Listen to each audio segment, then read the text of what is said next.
Elizabeth. And we're the Tovey Twins. Welcome to Twin Talk.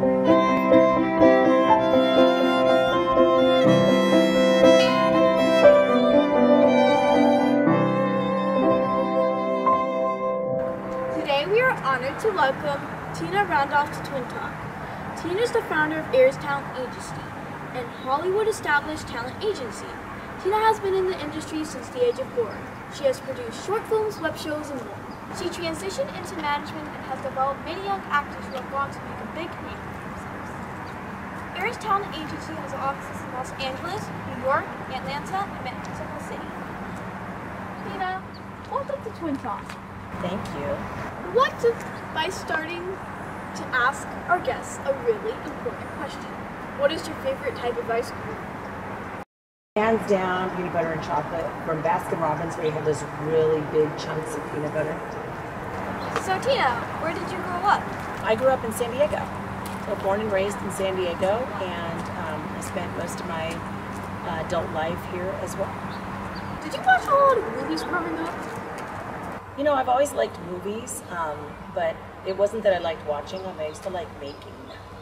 So I remember being 4 years old and my cousin had a Super 8 movie camera. Do you know what those are? They have like the old film.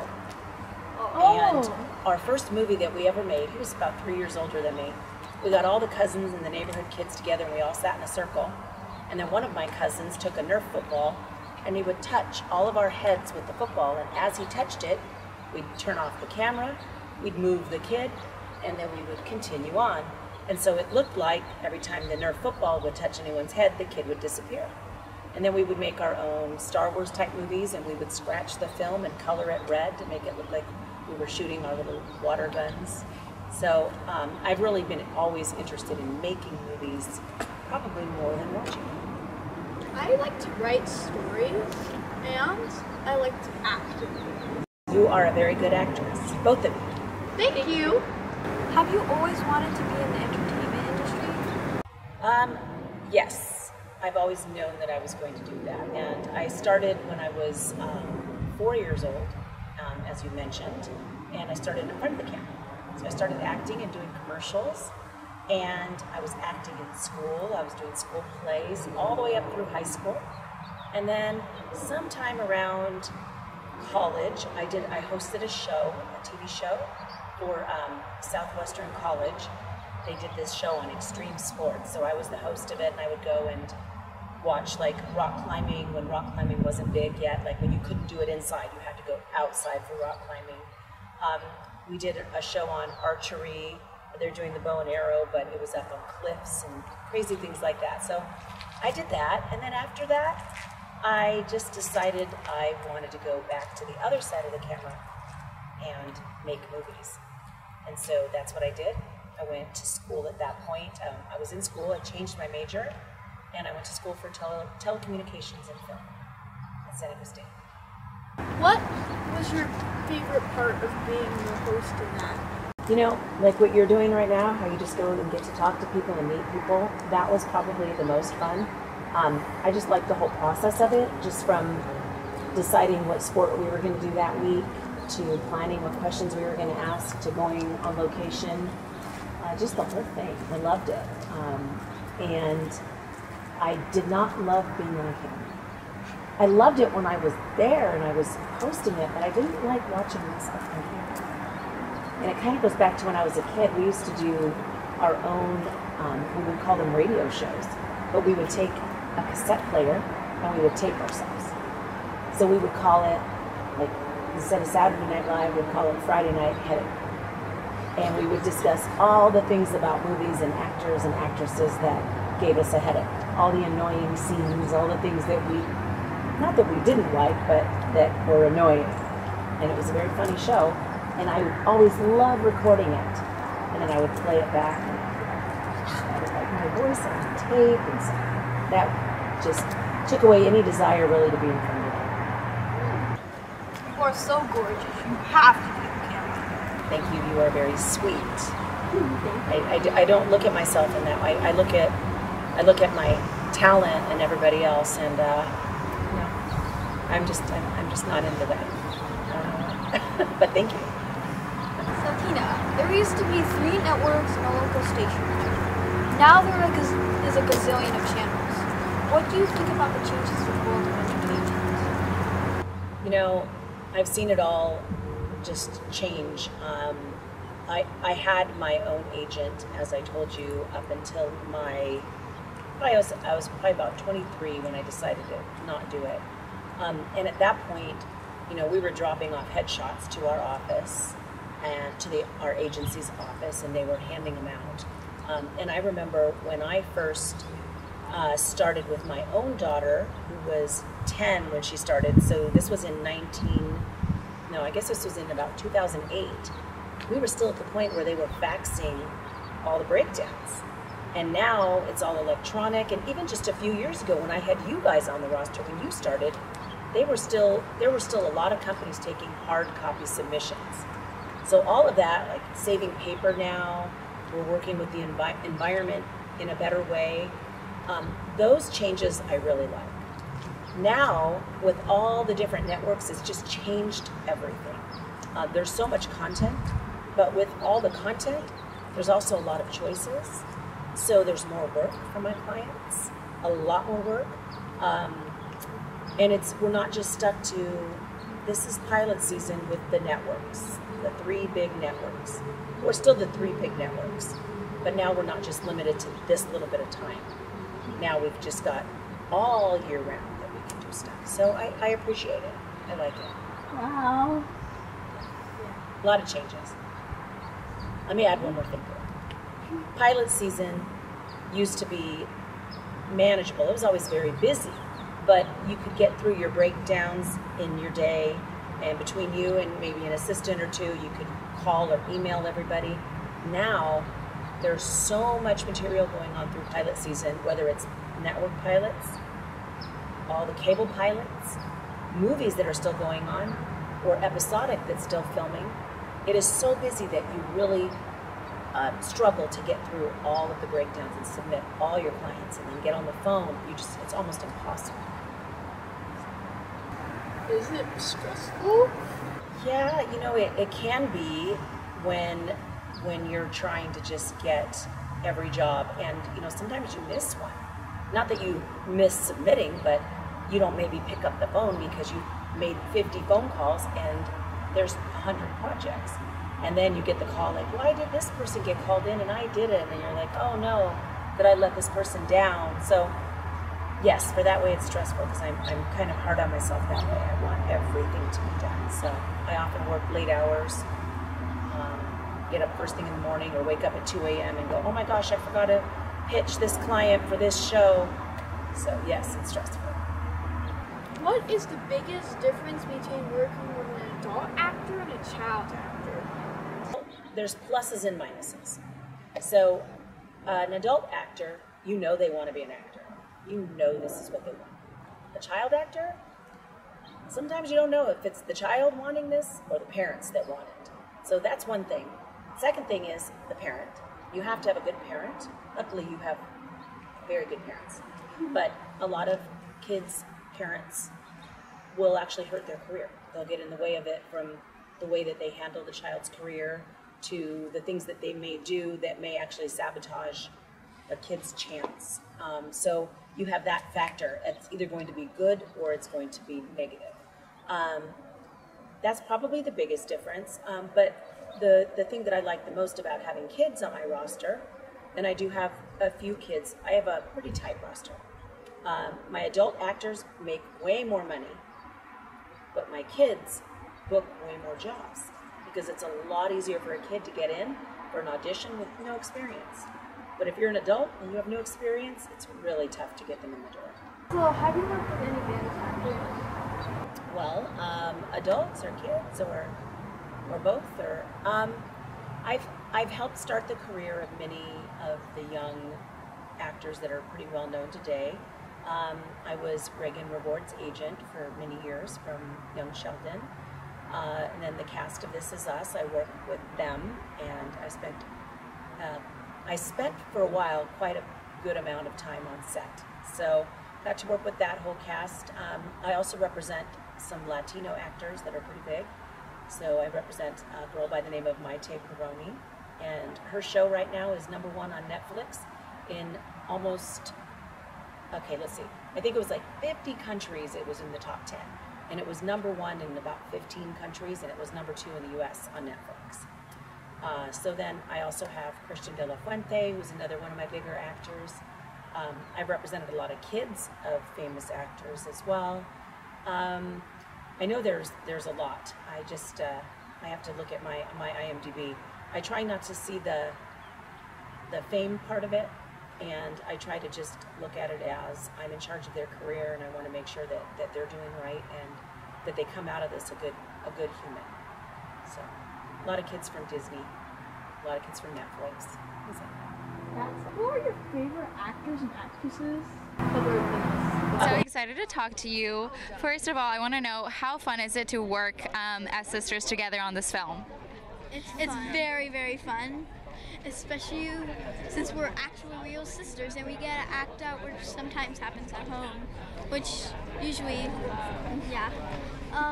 So it's really fun having a sister next to you, because whenever you're like sad or something, she can come help you feel happy, and yeah. I was gonna say, really, the Tovey Twins. You guys are pretty good. No, but I'm serious. You guys are absolutely awesome. I love my own actor, so I'm gonna say anybody that's on my roster is my favorite actor. And I also like Matthew McConaughey. I like Selma Hayek. Gosh, I don't know. I watch movies, I definitely do, but I have this really weird quirk that I can, if you ask me, have you seen this movie? Any movie. I can most likely tell you if I've seen it, but not 100%, but I cannot tell you what it's about, at all.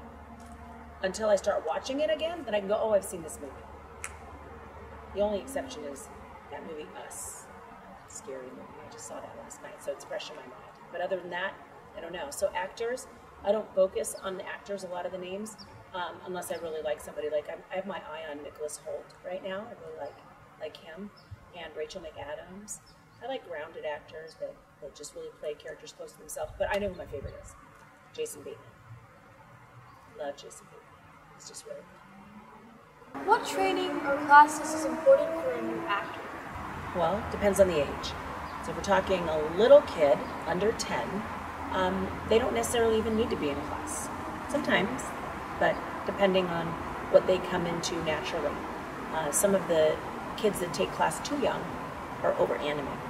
They're like, I'm sad, things like that. But, once you start kind of getting into your own head, when we get a little bit older, we start being more critical of ourselves. I think that's the really important age to really start taking a class. So just your basic improv class is great, and then a good scene study class. And then just staying in class. Right now it's all through Zoom, so it's a little hard. But class is important, unless you're natural bookers. Some of my best actors have never had a class. And then my adults, I always recommend classes for my adults, but some of them it's just more along the lines of coaching for, so it's classes or coaching for a specific project, or once they get on set, they'll hire an acting coach to come on. So if they're needing help, it's not help, but it's just another set of eyes to help break down some of the script and some of the scenes and things like that. How important is family member support? So yes, having the support of, as a kid, having the support of your parents. I mean, look at you guys. You guys are doing this because your amazing mom, I know, is behind you 100%, and I know your whole family is. So yes, and especially when you're a young kid and you kind of express interest, when your parents actually help guide you, or at least don't hurt you. Parental support is awesome. Very important. Very, very important.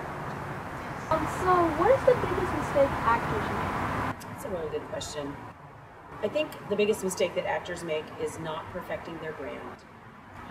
I always am very specific about pictures. I know you guys have heard me say it 100 times. I need good pictures. Good pictures are like a business card. When I send you into a casting director's office, they know what a good headshot's supposed to look like, right? And they know what the resume is supposed to look like, what the format is. They know that. They've done their homework and they know it. So if I have a client who walks in and their pictures are old, or maybe they're unprofessional, or they look just like a snapshot. Number one, I'm surprised they even got in the door. But let's say they do walk in there and their picture just doesn't even look like that. The casting director looks at them and goes, this actor does not know what they're doing. Maybe on their profile that I'm submitting to casting, they have bad footage on it, or their reel isn't good. And it's the only thing they could get their hands on. And it was a little short film that I filmed in my backyard. Yeah, but it doesn't look professional. So now that casting director looks at it and goes, that person hasn't done anything. They think that looks good. They're probably not very smart. And it's sad that it's judged by that, but it's in the same way as if someone were to say, here's my card, and they give you a flimsy business card that's dirty and torn on the edges like it's been in their wallet, versus someone who gives you a nice, shiny, brand new, nicely done business card, correct? So that's the biggest and the most important thing, is making sure that your brand is solid. Looking cute and having a good presence and knowing how to act is just the tip of the iceberg. You have to have that, but without everything else, it's going to be difficult for actors. What is the most important advice you would give to a young performer?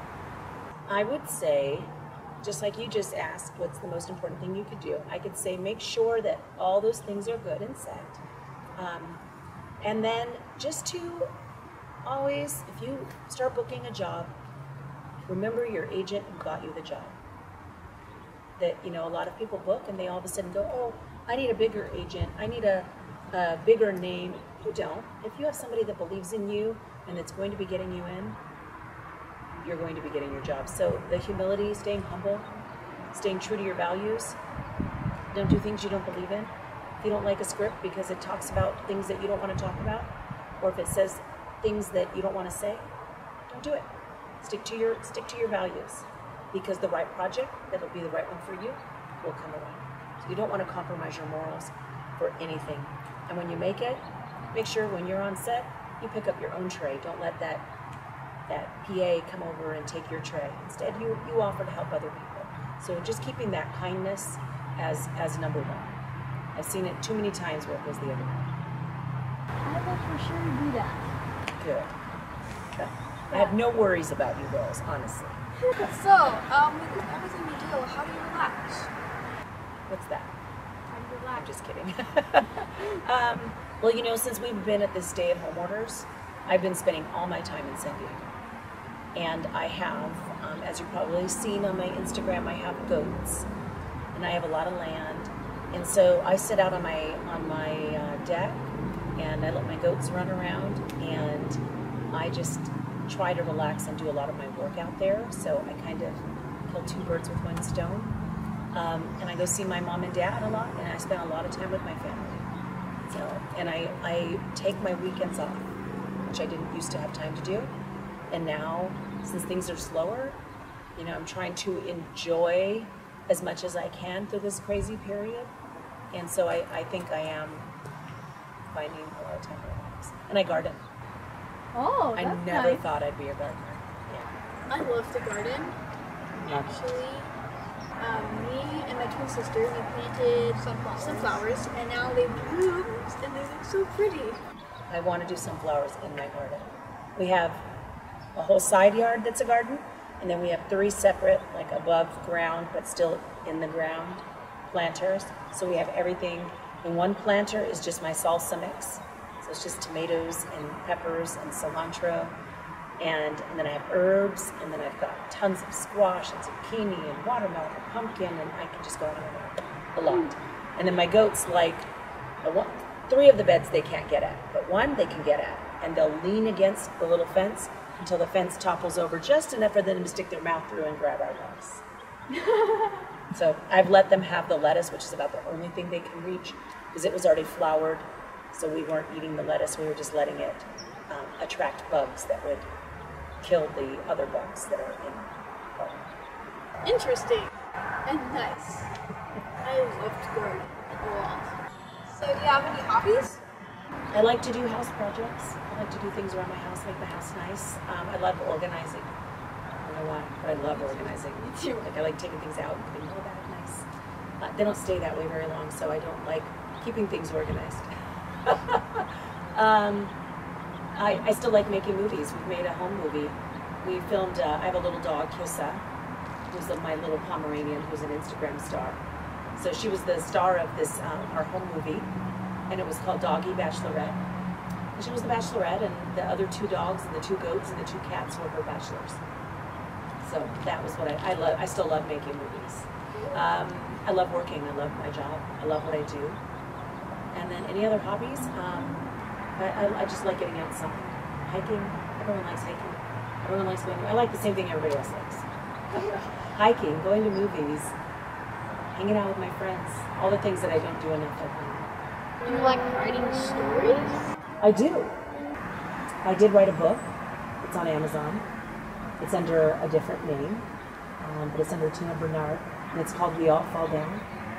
And it's about a plague that comes in, and I don't want to tell you too much, but basically this girl comes to her father's cabin and sees these girls that are in these really pretty little white dresses, and they're about 11 years old. They have no memory of who they are, and that's because they're from the past, when there was a quarantine because they caught the bubonic plague. So it's very interesting in today's times, but it's called We All Fall Down, and it's actually for your age group, so you guys can play it. So I wrote it about 5 years ago, 6 years ago. I love to read. Are you thinking of making it a movie? It's really funny that you say that, because I haven't thought about it other than the sales have gone up because quarantine is one of the subject lines, and so I guess people search it and they find it and buy it. And just today, my husband told me, I think you should make that into a movie. I had a dream that you made it into a movie, so I might write it into a script if I have to. That's a really nice story. Yeah, but you gotta read the book and tell me what you think. Okay, and it's free online, so if you have Amazon Prime, I do. you can read it for free on your device. Well, Tina, thank you so much for your time. It has been a real honor. See you in the movies. Thank you, Miriam, and thank you, Elizabeth. See you guys in the movies for sure. Hi, I'm Miriam. And I'm Elizabeth. And we're the Tovey Twins. See you next time on Twin Talk!